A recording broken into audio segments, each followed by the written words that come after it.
Good afternoon, folks. My name is Abby Getman-Skillicorn. I am from Massachusetts Farm to School. We are a statewide nonprofit working with the Department of Education, the Department of Elementary and Secondary Education on the Massachusetts Fresh Grant. And I'm joined by several colleagues from DESE today, including Maggie Nowick, Irene Sedlacko, and Kristen Torres. And we'll give folks another minute to join today's webinar. Thanks for joining us.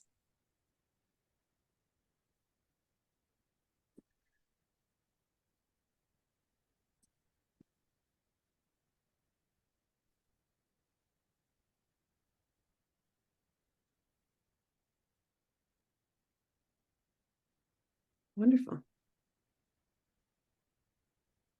All right, when it hits 2:04, I'm going to say let's get going. We have a good number of folks already attending.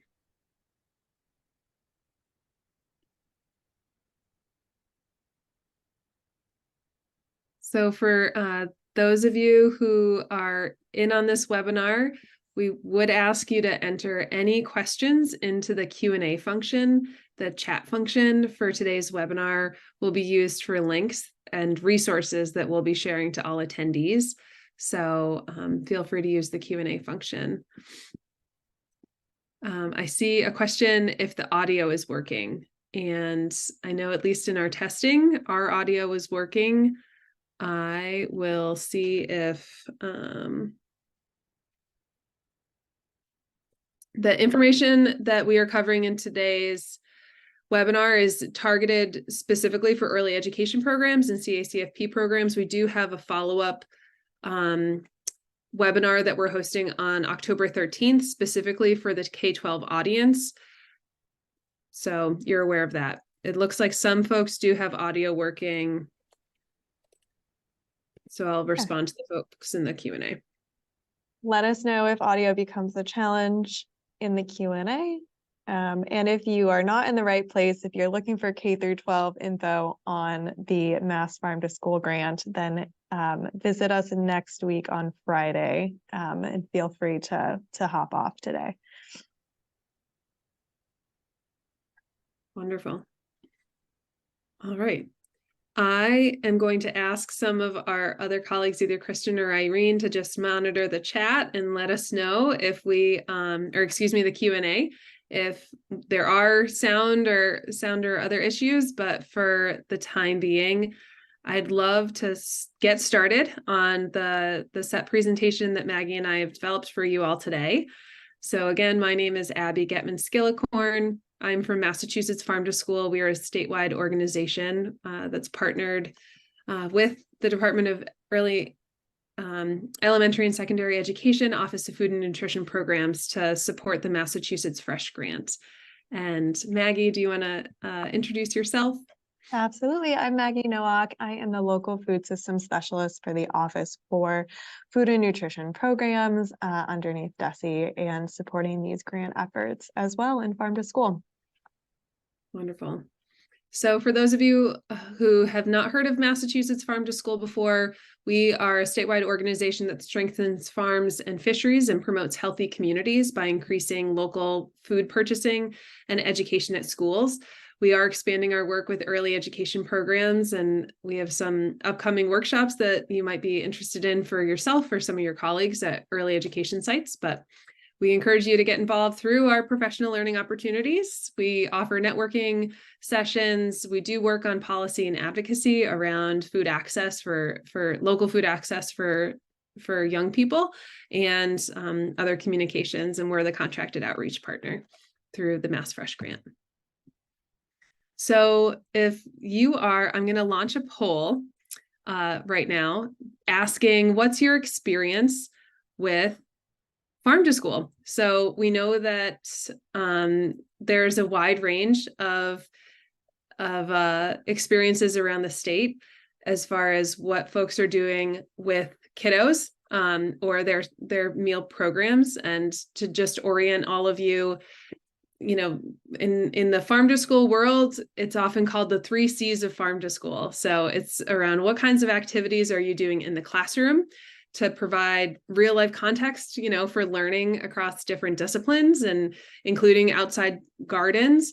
What might you be doing in the cafeteria, including local procurement and offering local foods in your meal programs? And then the community. So as far as how might community partnerships with an area, community garden organization, nutrition education program, or community farms be impacting the students that you're working with. So thank you for those of you who did take the poll. I'll share the results right now. And I'm really delighted to see folks engaging. And I hope that we can share a little bit about what certainly Mass Farm to School does and what we're doing around the state, and hopefully pull you in so that you can be doing any of the 3 C's at your early education programs. So we're here today to talk about the Massachusetts Fresh Grant. And the Mass Fresh Grant stands for Farming Reinforces Education and Student Health. This is a new statewide farm to school and farm to early education grant program. We're really delighted that the funding can span into early education programs, that it's not just limited to K-12 programs. And we're grateful for that funding because it did come through COVID recovery funds that the state received and directed towards these efforts. Mass Farm to School is working to have funding continue towards these efforts, but just so for your awareness, this grant is funded through COVID recovery funds. DESE anticipates approximately $570,000 of grants to be deployed over this upcoming grant cycle that you're learning about today, and awards can be up to $50,000 per applicant. The project activities for the Mass Fresh Grant that you may apply for can span through the rest of this fiscal year, which would end June 30, 2024, and go through June 30, 2025, should you articulate that in your application and be awarded. So there is a little bit more flexibility in this funding, that it's not limited to the state's fiscal year, but it can span the 2 fiscal years, through the end of June 2025. And just to note, it doesn't sound like a lot of you would be in this category, but Mass Fresh Grant funds cannot be used to continue existing activities. So this grant really is geared towards those of you who might be new to Farm to School or really trying to do something new in your program. And so in any applications, we really ask that you demonstrate that funds will be utilized to initiate or expand farm to school activities in your programs. As you likely are aware, applicants must be sponsors of either the National School Lunch Program. We answered a question earlier in the Q&A that we have a whole nother webinar for the K-12 schools at a later date, but today is really for the CACFP sponsors. You must be a CACFP sponsor in order to apply for this grant. And entities could include early education centers, government for-profit, and community-based organizations that do sponsor CACFP. So just so you know, it is tied to the kind of meal program that you're offering students. And wanting to also highlight that this is a new grant program, and because it was COVID relief funding, DESE was able to provide a first round of grants last spring. And here are 5 of the early education programs around the state that did receive the first round of grant funding. Children's Development Center, also known as a Sonnet Daycare, received funding to build an outdoor garden and install a small greenhouse to expand their kiddos' access to an outdoor learning space. The Guild of St. Agnes in Worcester received over $24,000 to install new kitchen facilities at one of their new sites. Metro North YMCA received just over $6,000 to build and rehabilitate a garden for their pre-K and after school activities. And Rainbow Child Care Center in Worcester received funding, and they were one of the only ones that was the early education program that actually applied for the funding to span both fiscal years. So they did spend some money last spring, and they're continuing to spend more Mass Fresh funding this current fiscal year by doing different hands-on activities in their garden or with the Worcester REC, and integrating parent nutrition education as well. And then the South Shore YMCA in Hanover received over $7,000 to run professional development training for all of their early education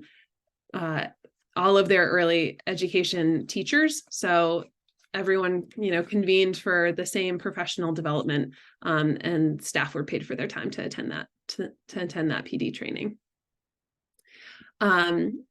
Just so we can talk a little bit about the award tracks, there is a new early education, farm to school initiative grant. And so this is really to support any of startup. So if you've never done anything with farm to school, that will be the grant for you.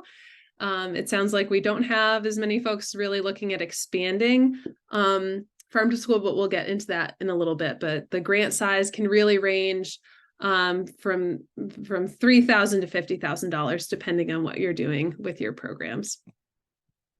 And again, in the award tracks, new farm to school programs, you should really apply for the new farm to school program if you actively engage in only one or none of the farm to school of the three C's of farm to school. So if you maybe do something, you have a small garden at your early education program, but you've never talked about how to increase local foods into your program, or do any kinds of activities with the broader community around the hands-on education that can come with farm to school in the garden or local procurement. The new track might be really good for you to apply for. And if you've actively engaged in 2 or 3 of the farm to school C's in the past, but you haven't done anything for the last 3 years or more, you can be eligible to apply as a new program. It is understood that a lot of programs had some traction, and there's been a lot of disruption with COVID, and certainly with staffing levels, that we understand that it's not real if a kid hasn't experienced it yesterday. And just want to applaud the thought process behind thinking about making success, farm to school programming successful, and understanding that there's a lot that has to go into reigniting programs that may have been dormant. So if you had an example is if in 2018 you had a daycare program utilizing the school garden with your classrooms, and you incorporated locally grown foods at snack time and hosted family cooking classes, if all of that programming stopped and you haven't been able to restart it, you would be eligible to apply as a new program.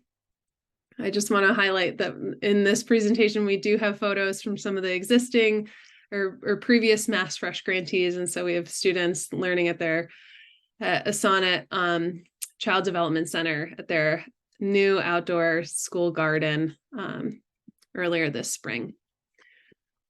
So when you're thinking about the Mass Fresh grant, eligible activities include, funding kitchen equipment that can be used to prepare local foods for school meals and snacks.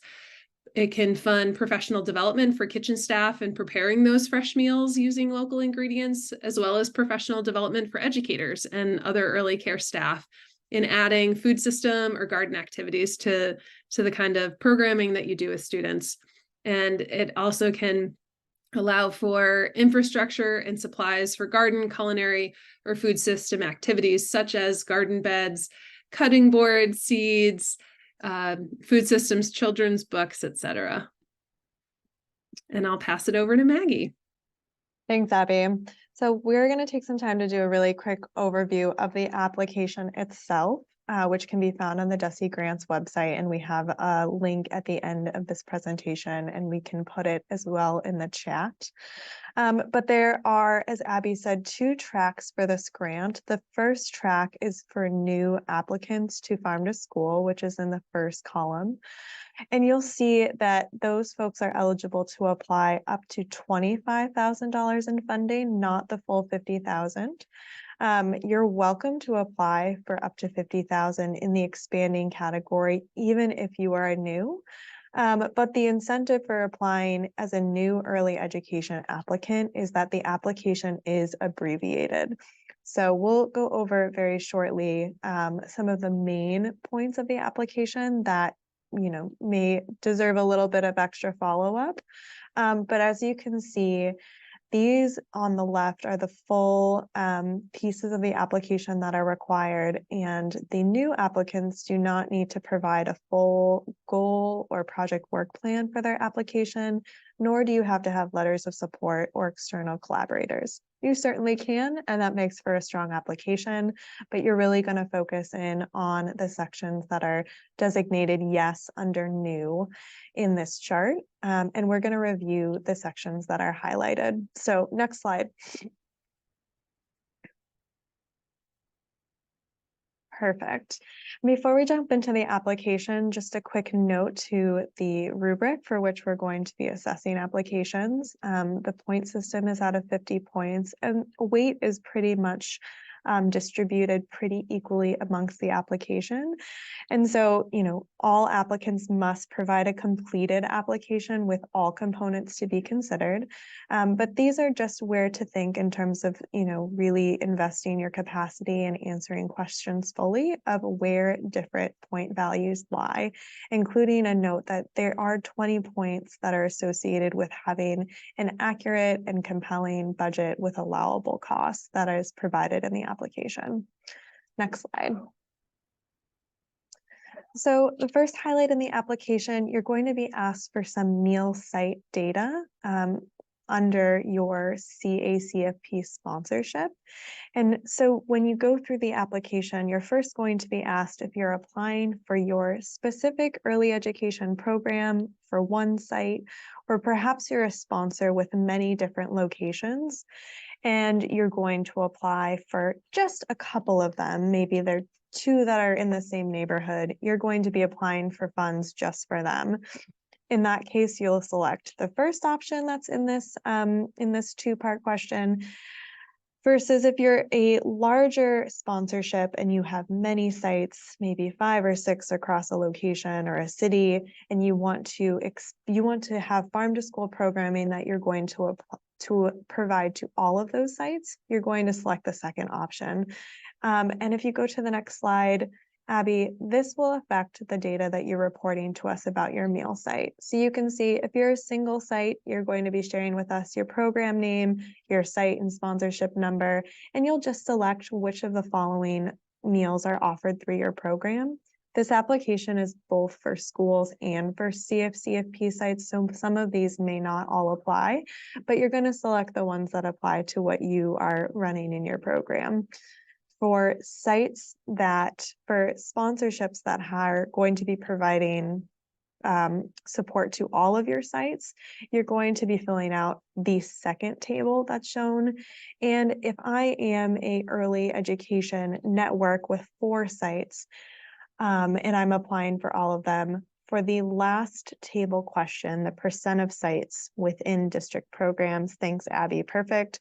I'm going to share how many of my sites are participating in each of the following meal programs. So if I have 5 sites, let's say all of them participate in breakfast, maybe only half of them participate in lunch, so it would do 50%, all of them have snack program, et cetera, et cetera. So that is one place in the application where, depending on your entity as an applicant, you'll want to fill out either the top table or the bottom table provided.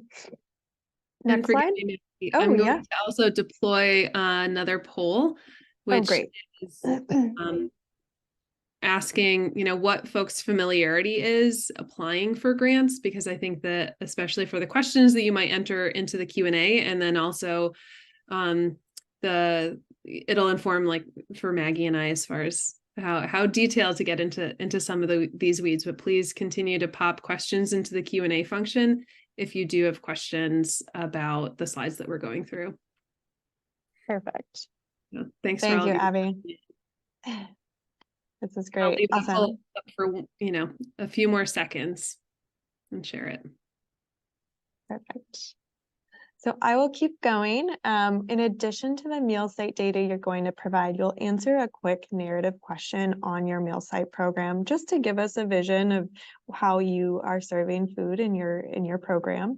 The question has some prompts that you can respond to. They may or may not apply. As I mentioned, there's kind of two different populations of folks applying for this application. But to the extent that you're able, you're going to share about what kind of food service you provide in your schools. Are you paying for vended meals from another entity? Are you making the meals on site? Are you being managed through a food service management company? You'll share a little bit about what the food looks like. Are you making it from scratch? Are you getting meals that you are frozen, that you're heating? Are you working with a lot of unprocessed fruits and vegetables that you're giving to your children? And so just really giving us a lens into what the program is doing in terms of food, and where possible, highlighting where you're integrating local food into your program. Next slide. Fantastic. And then the next big part of the application is providing us a description of what you hope to apply your funds for. So tell us a little bit about your project, what your vision is. I think Abby gave us some great examples early on of the many different things that you can do with farm to school funding, which is really exciting.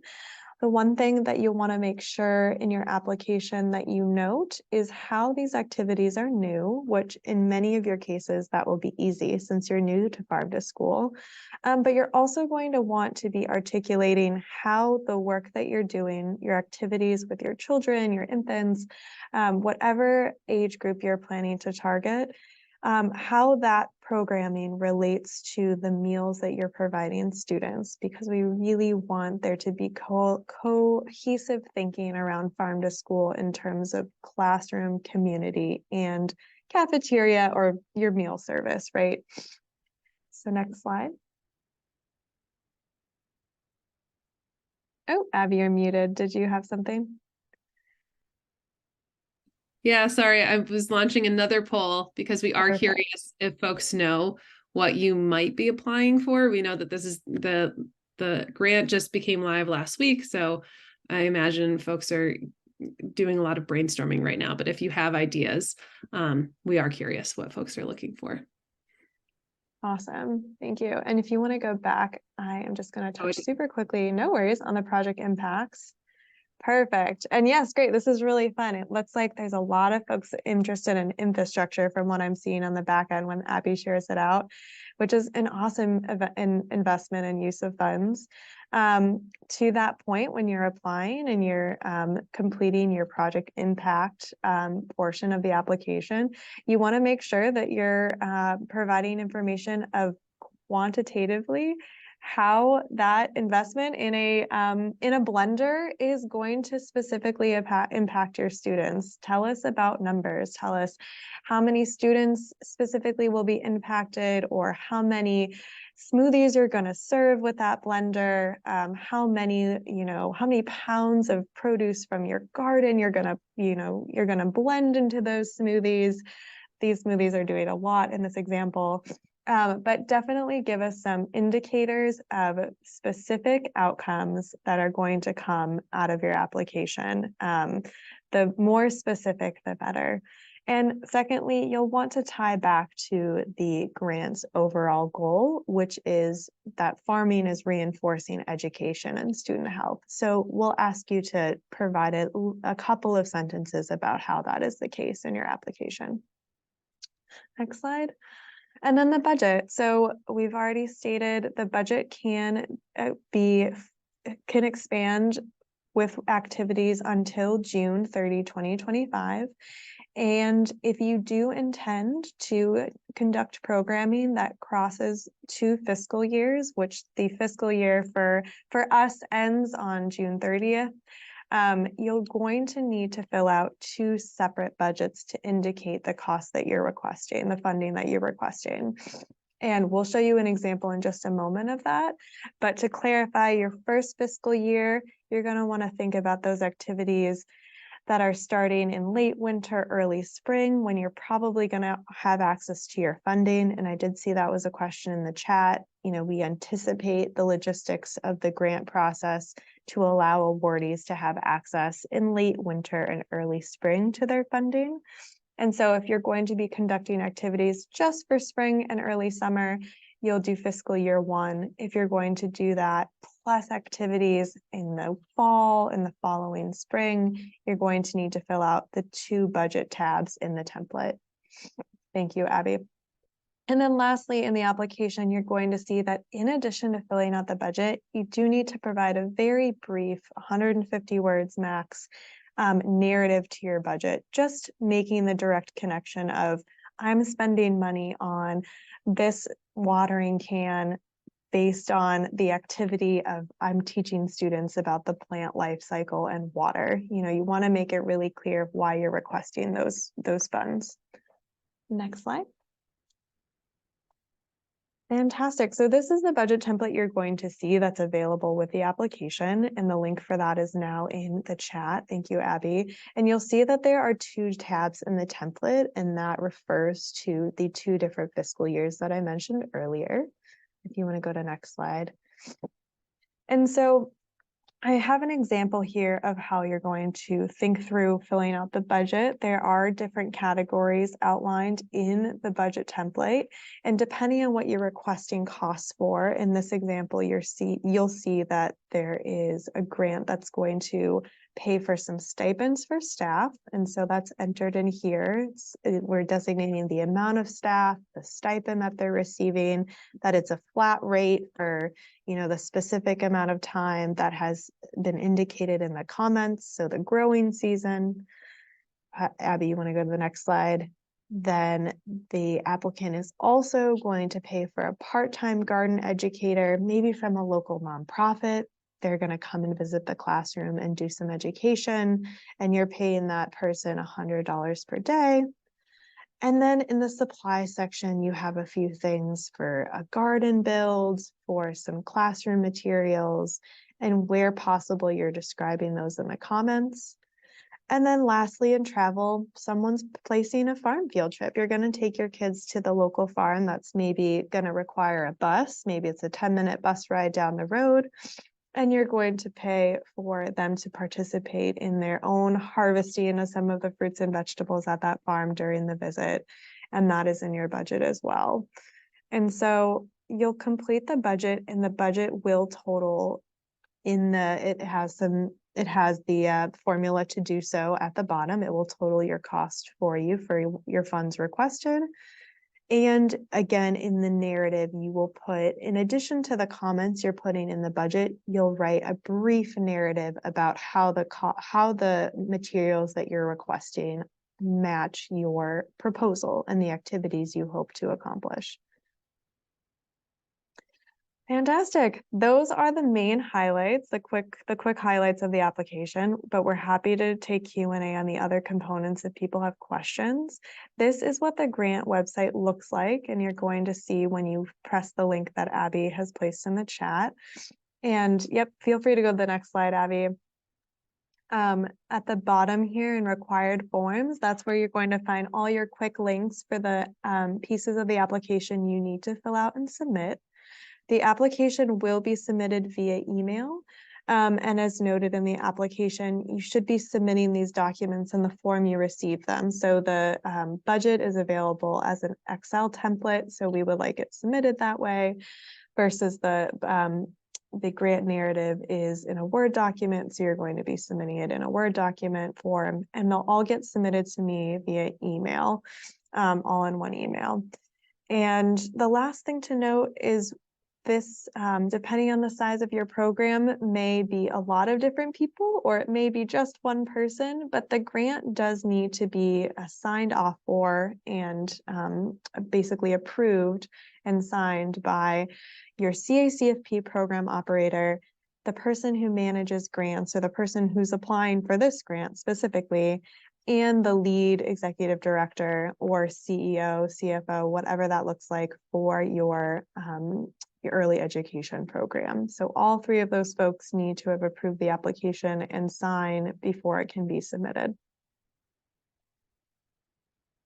And I just want to note that this presentation is being recorded. The slides will be available after the presentation today. So I've seen multiple folks asking in the Q&A, yes, it's being recorded. Yes, it will be shared. And by registering, you should get an auto share of these slides in the recording tomorrow. We will also host the recording up on the Mass Farm to School website. And want to also just share that, so in addition to the Mass Fresh application link that's already in the chat, the Mass Farm to School page, Mass Farm to School is also hosting some mini coaching sessions. There's a QR code on the screen in front of you, or if you want to pull the link from the chat, you can register for a 30-minute coaching session with myself or several of my other colleagues who are happy to talk with you and your team through potential grant applications.